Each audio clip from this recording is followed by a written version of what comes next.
ఈ గంగా అనే నామము అత్యంత పవిత్రమైన నామము. ఈ గంగా అవతరణ కథ వినినంత మాత్రము చేత జన్మ జన్మాల పాపాల రాశి దగ్ధమవుతుంది. అటువంటి ఈ పవిత్ర కథను ఇప్పుడు మనం తెలుసుకోబోతున్నాం. రాముల వారు విశ్వామిత్రుల వారికి గంగా అవతరణ గురించి తెలియజేయమన్నారు. విశ్వామిత్రుల వారు తెలియజేసినారు. హిమవంతుడు మేనా దంపతులకు 2 కూతుర్లు. మొదటి ఆమె గంగాదేవి, రెండో ఆమె సతీదేవి. దేవతల కోరిక మేరకు గంగామాతను దేవలోకానికి హిమవంతుడు పంపించాడు. మందాకిని అనే పేరుతో దేవలోకంలో గంగా ప్రవహించింది. అక్కడే చాలా కాలం గంగాదేవి నివసించింది. ఇక రెండో ఆమె ఉమాదేవి శివుణ్ణి భర్తగా చేసుకోవడానికి మహాఘోరమైన తపస్సు చేసి ఆ మహాదేవుణ్ణి భర్తగా చేసుకుంది. ఇప్పుడు స్వర్గంలో ఉన్న గంగాదేవి భూలోకానికి ఎలా వచ్చిందో చూద్దాం. కపిల మహర్షి యొక్క కోపాగ్ని చేత సగరులు 60,000 మంది భస్మం అయిపోయారు. కపిల మహర్షి యొక్క బ్రాహ్మణ తేజస్సు చేత మరణించారు కనుక సగరులు భూమి మీద ఉన్న జలాలు చేత దర్పణం ఇస్తే పితృదేవతలకు అందదు. స్వర్గలోకంలో ఉన్న గంగ పాతాళ లోకంలో ఉన్న ఈ బూడిద కుప్పలలో గంగ ప్రవహించాలి. అప్పుడు సగరులు ఉద్ధరణ పొందుతారు.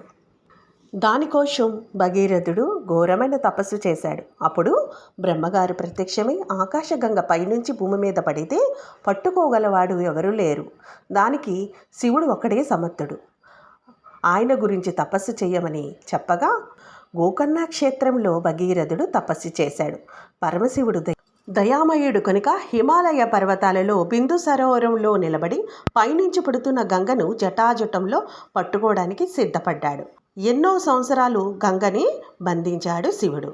ఒక్క చుక్క క్రింద పడకుండా బంధించాడు.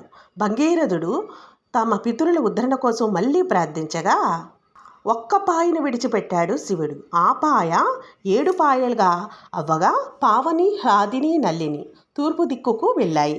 సీత, సుసుసువు, సింధువు ఇవి పశ్చిమ వైపు ప్రవహించాయి. ఇక 7వ పాయ భగీరథ పాయ.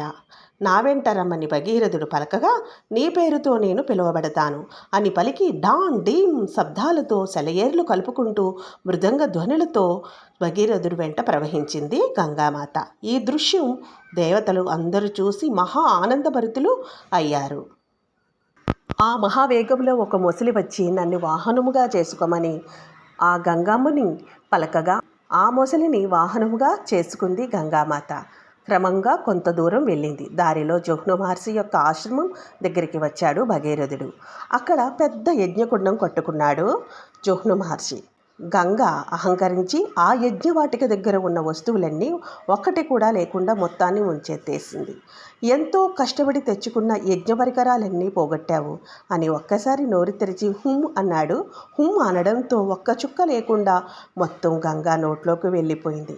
గంగాదేవి యొక్క దబదబా శబ్దం ఆగిపోయింది అని భగీరథుడు చూస్తే గంగ లేదు. నవ్వుకుంటున్న మహర్షి కనిపించగా అర్థం చేసుకున్న భగీరథుడు జోహ్ను మహర్షిని అతి వినయంతో వదిలిపెట్టమని ప్రార్థించగా జోహ్ను మహర్షి చెవుల నుంచి గంగను వదిలిపెట్టాడు. కనుక అప్పటి నుంచి గంగ జాహ్నవి అయ్యింది. అప్పుడు మళ్ళీ గంగ భగీరథుడి వెంట వెళ్ళింది. భూమి చుట్టూ చేరి పాతాళ లోకంలో కపిల మహర్షి యొక్క ఆశ్రమంలోకి వెళ్ళింది. కాలి బూడిద అయిపోయిన సగరుల యొక్క బూడిద కుప్పల పైనుంచి ప్రవహించగా గంగ పడడంతో సగరుల యొక్క పాపరాశి దగ్ధం అయిపోయింది. నాయనా భగీరథ, నీ దయ వలన ముక్తి పొందాము అని పలికి శాశ్వతంగా స్వర్గమునకు వెళ్ళిపోయారు. బ్రహ్మ ప్రత్యక్షమై పిశాచులుగా ఉన్న నీ తాతలు అంతా ఈ గంగ వలన స్వర్గమునకు చేరుకున్నారు. బ్రహ్మ గంగను స్వర్గలోకం నుంచి తీసుకువచ్చావు కనుక పితరులకు సద్గతికి కలిగించావు కనుక నీకు శాశ్వతంగా సత్యలోకం ప్రాప్తిస్తుందని వరమిచ్చాడు. ఈ కథ చాలా గొప్పది. ఈ కథ విన్నంత మాత్రం చేత కీర్తిని పెంచుతుంది, పుత్ర పౌత్రుల్ని ఇస్తుంది, అతి క్లిష్టమైన స్వర్గాన్ని కూడా ఇస్తుంది. ఈ కథ అత్యంత శ్రద్ధతో వింటే అటువంటి వాడికి కలిగిన శుభములు అన్నీ ఇన్ని కావు, అన్ని కోరికలు తీరుతాయి.